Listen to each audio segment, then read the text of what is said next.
This is the OSO TS1 from Joker Knives of Spain. If you're interested in hearing my thoughts on this knife, keep watching. Before we get started, I do want to thank Joker Knives of Spain for sending out the OSO TS1 so that I can share it with you. So when the package with this knife arrived, there were actually 3 knives in it. The other 2 I'll be reviewing separately. And I was aware that the other 2 were coming, but I was not aware of this one. In fact, when it arrived, I looked at it. I had not seen or heard of this knife before. Still can't find a whole lot of information about it on the internet, but I've had it now for about 5 months and I've been in rotation with a few other knives, and every time I take it out I appreciate what it is truly capable of. So if you're interested in hearing my thoughts on it, what we'll do now is go down to where I can give you some close-ups on this, go over its features, its specifications, and then of course I'll do some demonstrations. So as I do with most of my videos, I'll start by taking a look at the sheath. So let me take the knife out and set it aside for a moment. High quality leather sheath, double stitching down the sides, heavy thick welt in through here. This one does come with a fire steel. It is a sewn on belt loop. Yeah, just a nice quality sheath. Rivets 3 places on the sheath itself. It speaks as if this knife is intended to be used hard, like a survival knife. In fact, that's the way Joker places this knife, is as a survival knife. But it has a different history, which I'll share with you in a moment. I just want to point out that the dangler on it is of my own creation. I've shown this in other videos. It's a dangler with a round carabiner that I can take off of one knife, put on another knife if I feel it rides too high, and this one would ride too high if I didn't have the dangler. At least for me, that's just my preference. So let's just, before we focus in on the knife, show you the knife in the sheath. So it has lots of, there, that's better. It has lots of retention. Now, if I shake it hard enough, it's going to fall out, and that's just true of most leather sheaths. Having said that, it's upside down, and I'll give it some mild shaking. As you can see, it's not coming out. So it's sufficient to the task. If you need something that's even more secure than that, then you're probably going to go looking for something made in Kydex. I don't feel the need for that. Okay, let's bring the knife out and give you some views of this while I go through its specifications. I'll be putting all of the information I share with you now in the video description for your reference. So overall length, 8.86, blade length, 4.33 inches. Blade thickness is 0.16 inches, or for those of you who like me, who like to know it in millimeters, 4 millimeters. Blade height at its highest, 1.18 inches. And the weight of this knife is 7.4 ounces. The steel that the Joker decided to use for this knife is Böhler N695 stainless steel, hardened to 57-59 on the Rockwell scale. As you can see, it has green burlap micarta with black liners in it. Actually very, very attractive. It is quite smooth. Well, I'll go into my thoughts on the design of the knife in one moment. The only other thing I'll add is that, of course, I did add a piece of bright orange paracord in case I drop it in the woods. I mean, it is green. I could lose that quite easily, of course. All right, so here's what I know about the knife in terms of its history. They have another knife in their lineup, Joker does, known as the OSO, that's designed for hunting. It has very much the same blade shape. I believe it is hollow ground, and it has a bolster on it, a metal bolster, and it has, well, I'm not sure what the handles are on it. I think there's a variety of options you can get. It wasn't marketed as a survival knife. However, Joker is marketing this one as a survival knife, and they made a few alterations to it that would, yeah, I can see where you could use this in a survival situation. Now, you can use any knife in a survival situation, but this one is much stronger looking, at least, than the hunting version of this knife, but you can clearly see its hunting heritage, hunting knife heritage for sure. Now, let's take a look at the blade. That's where we'll start on this one. As you can see, moderately high saber grind secondary edge on it. It has a hump towards the tip, that's very reminiscent of a Nessmach knife or a butcher knife, or a lot of hunting knives actually have this style. And it's there for a reason. It allows you to get in under the skin of an animal with the tip just up a little bit, and you can have your fingers all the way up here and run the knife along without puncturing the entrails of the animal and still, function the knife. It does provide for a lot of thickness up here, which means a lot of strength at the tip. I mean, look at that. That's one very strong tip. For a saber ground knife, that is as strong as a lot of Scandi ground knives. Well, I'll do a few tip tests on it, but that's not a thing that I like to do with knives. I suppose if it is a survival knife, it should have a plenty strong clip on it, or a tip on it as well. Now, the other thing you're going to notice is there's a lot of belly up through here. Again, very reminiscent of its hunting knife heritage for sure. And I'm sure people are looking at that and saying, is that a recurve? Yeah, actually it is. There is a very slight recurve right through here on the knife. And I know a lot of people tend to shy away from knives with recurves for the primary reason, sharpening. People are wondering how hard it would be to sharpen a knife with a recurve. Well, the first thing I want to say is that's one very gentle recurve, right? There's not a whole lot of curvature to it. And so what I have found so far is I have not put this on stones, but I have a number of times run it down ceramic rods, and I have stropped it. And on a ceramic rod, you wouldn't know the difference, right? On a ceramic rod, this is going to follow the rod down as any other knife edge would. On a strop, there's only a slight variation that I use when I'm stropping it, and that is as I pull it across the strop, I tend to lift the knife up. If this was my strop, I tend to lift the knife up a little bit so that the curvature, the inside of that recurve, is on the outside edge of the strop, and then I'll pull it. And as I get towards the tip, then I lift it as you would any other knife working towards the tip. So really, so far, it has not impaired sharpening as all. I think the only challenge this would present for someone to sharpen is if they are using stones instead of another device like a rod, like the ceramic rods that I like using, because, well, they're just so simple. But if you're using something like a workshop with a belt, you wouldn't even notice that. The workshop wouldn't even blink at that slight recurve. And I think even working with stones, you could use the exact same technique that you would with a strop, of course, in a forward motion, which is start with, if this is the stone, start with the knife up at a bit of an edge, and then drag it until you get towards the belly, and then down and across. Now, there are people who are much more professional at sharpening than I am that may have a different thought on that, but so far, this is what's worked for me. Now, there's a few other features on the knife that I want you to see. Considerable amount of jimping right along here. That, again, I think lends itself to the hunting knife attributes of it. Yeah, okay, well, jimping is not a big thing for me, but if you like jimping, the jimping is sharp, but not aggressive. It's not like it's tearing up my thumb, but when my thumb goes on it, it's not moving, so I guess it's very functional is the way to say it. It is full tang, obviously, with a protruding tang that also has a little bit of jimping on the back. For pounding things, I don't know how many people actually do that. I think maybe for tapping into a piece of wood, I would use it, but for actually pounding something like this, at least my hand, I'd probably smack the bottom of my palm in that area there. I started to mention the burlap micarta, green burlap micarta. It is quite smooth. In fact, I took a piece of rough sandpaper. Joker knives tend to be like that quite often. Their handles tend to be very smooth, very polished, very nice quality, look great, but maybe a little bit too smooth for functionality.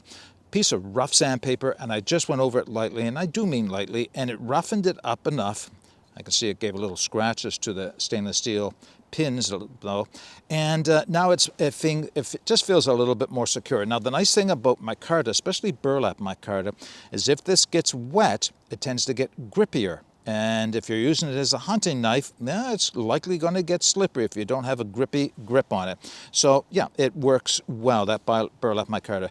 Just enough of a guard, not a real strong guard on it. There's just a little bit of profiling. It's actually pretty minor, the profiling in through here, or profiling the curvatures of the handle itself.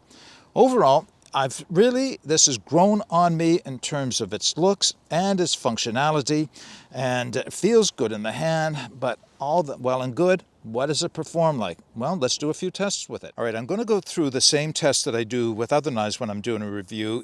The tests are designed to cover the spectrum of things you might use a knife for in bushcraft or in some cases in survival.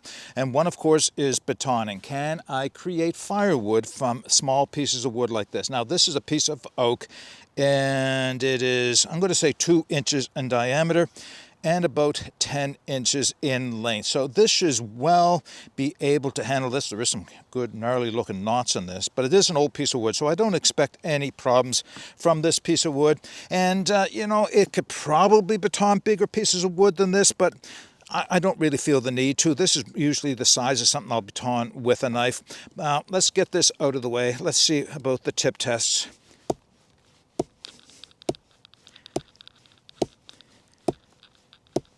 All right. You know, I think I'd really have to pound this into the wood, and even then I don't know if I could cause any damage to it. None whatsoever, as expected. All right, let's turn this, split this down so it spans it. That means I can, oh, other end.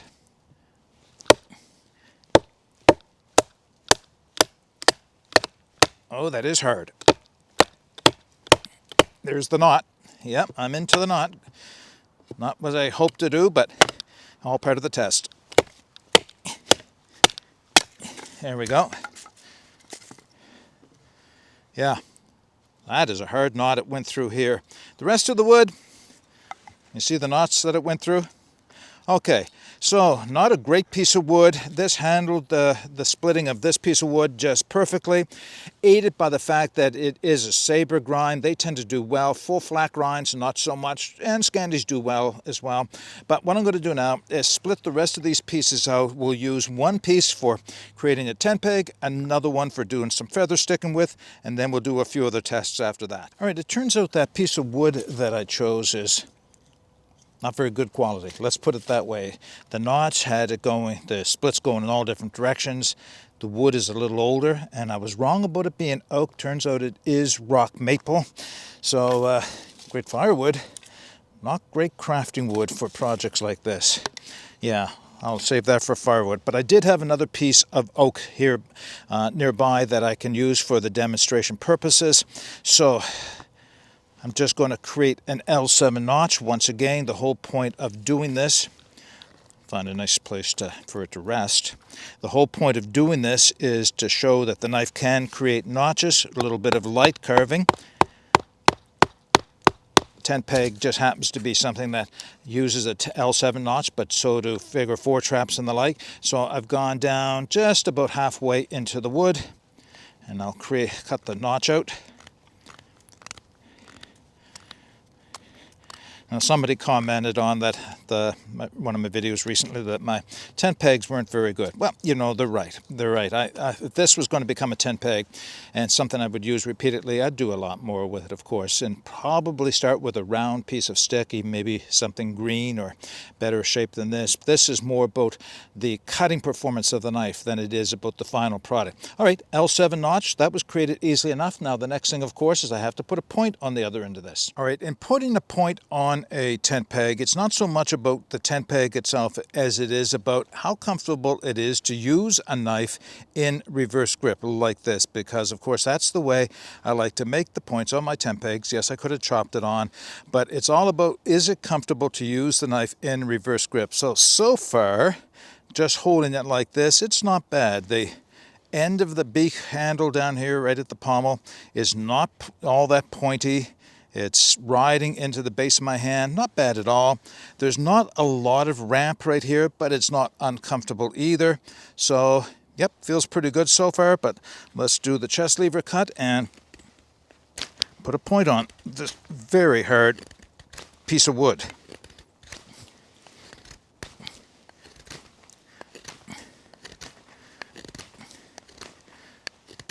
And a little bit from the sides.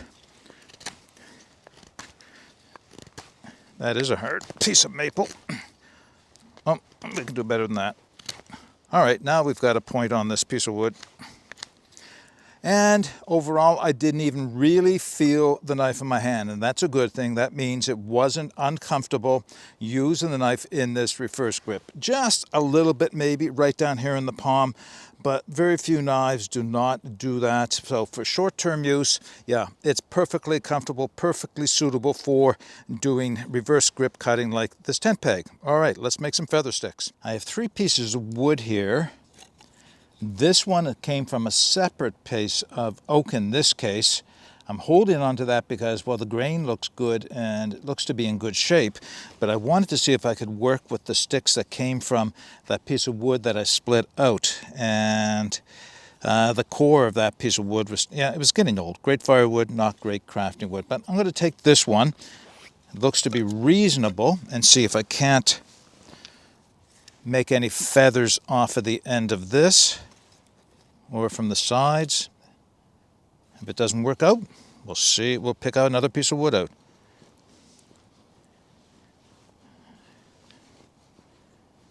Not quite sure. Let's take that off. We're doing a little bit better now.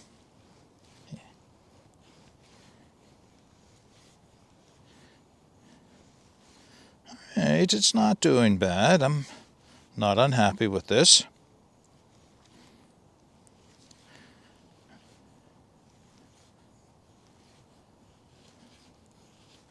Yeah, you know, that's using the knife in the back half, in that recurve section. I'm going to turn it over and I'm going to go up towards the tip a little bit. Or maybe I'm not. Maybe I'll just take, no, let's work at the other end. The reason I'm not is really bad on the outside here. Let's see what we can do on the outside down here.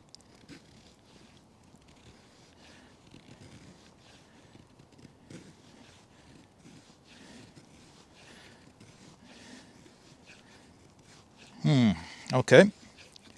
Got a few impressions to make for it. Okay, so here is my thoughts on using the OSO TS1 for doing feather sticks with. Surprisingly, or maybe not so surprisingly, this recurve actually makes it easy to do feather sticks. The curve, even though it's as slight as it is, actually tends to capture the wood as the knife is sliding down. So what I found is, as I curved using the back half here, as I moved down the knife, that curvature tend to, as I mentioned, that's the best way I could describe it, is capture the wood. And if I hold the knife at this angle, it'll actually just bite in, as long as you find your right angle, or the correct angle, I should say. Yeah, not bad at all. However, when it comes to using the forward belly of the knife to do the feather sticking, that gets to be a little trickier. Knives with that much curvature often don't work well as feather sticking knives because the knife just wants to run off of the wood. That's the best way to say it. It's not a gentle transition towards the point. You can control it. I mean, you can do it. It's not a matter of you can or cannot do this. It's a matter of getting the technique right and being aware how the knife is going to respond to using it.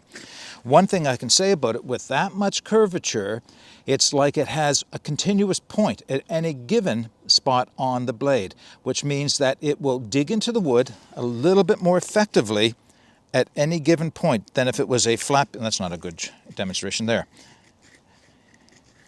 It actually digs in fairly easily when I'm doing this. You have I shouldn't say a harder time, but you have to exercise more control when you're working off of the end of your blade than when you're working back here. It's usually much easier to control your knife at near the ricasso, right back where your hand is. That's where you get control and power going. Working towards the tip, not so much, but all right. It's not a Scandinavian bushcraft knife, but it will do bushcrafting tasks for sure. All right, now the next step is to do a little bit of scraping with this. All right, let's do a little bit of scraping. So the wood I'll choose to use is the one that I split out a few minutes ago. I mentioned it's not very good crafting wood, but it might be good scraping wood. Let's have a look.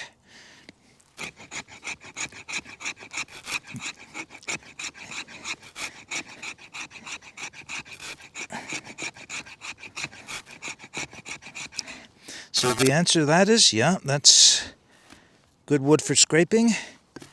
And a good spine for scraping as well. All right, let's just put those little scrapings aside. How about a piece of fat wood?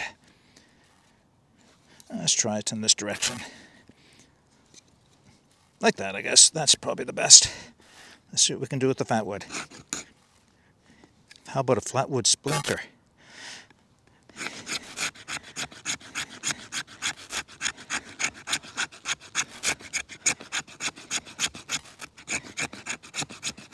Yep. Love the smell of fat wood. I know I say it often, but, well, it's true. All right, nice and dusty. Put the fat wood aside, and now how about a ferrocerium rod? Been a while since this guy's been used. Let's see if I can clean off the oxidization on a spot to make it... Ooh, lots of sparks. Let's see what happens. That's a bit better. Scraped off enough metal that it actually stuck to the blade as well. Oh, it's all gummed up from the fat wood. I gotta remember to clean that off when I do this test. All right, I'd say this does pretty good at scraping. I think we can wrap this video up now. Okay, I'm just cleaning off the backside of my knife here. First time ever that I got a splinter from a piece of fat wood in my thumb. I just got it out, and I'll have to get a Band-Aid on it in a second, maybe a little bit of antiseptic, because I don't know what the fat wood will do, but no big deal. Knife is cleaned off. Well, okay, it's cleaner than it was a second ago. All right, a few closing thoughts for the Joker OSO TS1 survival knife. What are my thoughts on this? Well, overall performer. As I mentioned when I opened this video up, when this knife first arrived, I really did not know what to think about it. It was an unusual design to me. It didn't look like anything that I had used before for bushcraft. I wasn't even sure that it would work well for bushcraft. When I dug into its history, it's obvious that the heritage of this came from the hunting knife version of it, the OSO. And would that translate well into a bushcraft and or survival knife? Well, having tested it now for the last number of months, I can say yes. I actually quite like using this knife. It inspires a lot of confidence in terms of strength. I mean, the tip on that, that's what you want for a good, strong field knife, whether it's just bushcraft or survival. You want a good, strong tip. It still has all of the capabilities of a good hunting knife, so if that's important to you, you want a knife that crosses over between bushcraft, survival, and hunting, this one would certainly take that task and do it quite well. I really quite like these green canvas micarta scales. They feel good in the hand. They're not overly slippery after I gave them a couple runs of sandpaper over them. Yeah, overall, I'm really liking this knife. Now, the part that kind of, how should I say, I wasn't sure about because I only own a couple of knives with recurves, is would this recurve impact the operation of this knife in a negative way? And the answer is actually just the opposite. As you saw when I was doing feather sticking, at least from my impression, is that this knife will work a little bit better because of that recurve when doing feather sticking. Now, the curve does hamper the feather sticking, and it does hamper. Here's the other thing the curve does. You got to know this as well. This is not a carving knife. I mean, yes, I could do the figure 4 trap or the L7 on that feather stick. It was easy enough, but if I was doing a lot of carving with this knife, I would find that a little bit too thick up through here. You're certainly not going to carve any spoons with this because of that tip. You can't get in tight on the notches that you need to create. But if you're not doing a lot of carving, then, that's not important. This one will excel in every other way. I got to be honest as well, I wasn't convinced this was going to be a great scraper. I mean, it is a sharp 90-degree spine, but I've got knives with even sharper spines than this one. But as you saw, it performed wonderfully. It actually is a very good scraping knife. And as you saw, the sheath does come with a ferrocerium rod, and I guess that is part of the reason why they call it a survival knife, if that's the way you interpret a survival knife. All right, so those are my thoughts on the OSO TS1 from Joker Knives of Spain. It's worked out very well. It tends to be one I grab more than a lot of knives lately because, well, even though it looks a little different, it functions really, really very well. I'm quite liking this knife. Okay, those are my thoughts on this knife. I'll put the specifications and the links to where you can take another look at it in the video description below. I would invite you, if you have any comments or questions regarding this knife, put them in the comments section below. But until next time, get out and explore and take that path less traveled, because it will make all the difference. Bye for now.